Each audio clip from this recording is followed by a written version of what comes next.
There are few stories of innovation that arise so literally from a problem and solution created inside the brain of a scientist. This is the case of a new non-invasive method to measure intracranial pressure, developed by the Brazilian physicist Sérgio Mascarenhas. Mascarenhas is Professor Emeritus at the University of São Paulo and was also a visiting professor at Harvard, Princeton, MIT, and other centers of excellence. At the age of 78 and suffering from normal pressure hydrocephalus, he learned that the only way to monitor the intracranial pressure was by using an invasive procedure where a sensor is inserted into the brain through a hole drilled in the skull of the patient. I thought there should be a better way of doing this instead of just drilling a hole in my skull. And that this was a problem for doctors and healthcare people around the world. So that became my challenge. Knowing the intracranial pressure is essential in cases of trauma, for instance, a major cause of death and hospital emergency worldwide. However, there was a need for more simple and efficient methods so that doctors could obtain such data without introducing sensors through the skull of the patient. A few months after his recovery, Professor Mascarenhas and his team of collaborators were already testing a solution to the problem in the laboratory.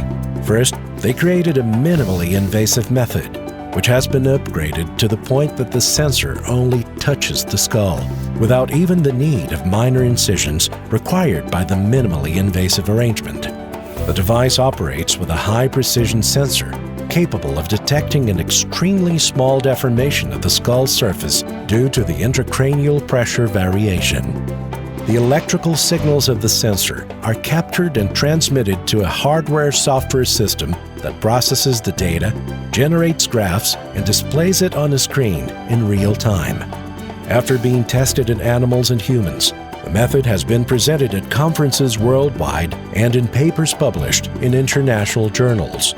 The results were so positive that the project won support from organizations such as the Pan American Health Organization, linked to the World Health Organization and the Ministry of Health in Brazil, among other funding agencies. Now, the opportunity is in achieving large-scale production for the device and bringing this innovation to hundreds of thousands of ambulances, hospitals, and clinics worldwide.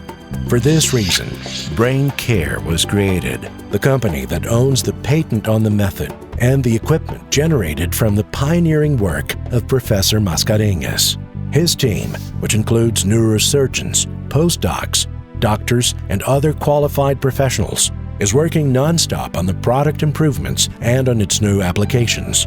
By being simple and much less expensive, it can be used easily in clinics and even in the patient's home, opening up new possibilities for the use of intracranial pressure monitoring and also new markets in healthcare. Due to the risks of the invasive method, it was applied just in extreme cases because you have to drill a hole in the skull. There's the risk of infection. Now, with our methods, I think it's going to be much more effective in relation to what you can do in many situations, including applications in pathologies like epilepsy or investigating physiology of exercise, and even in cases of degenerative diseases like Alzheimer's and Parkinson's disease.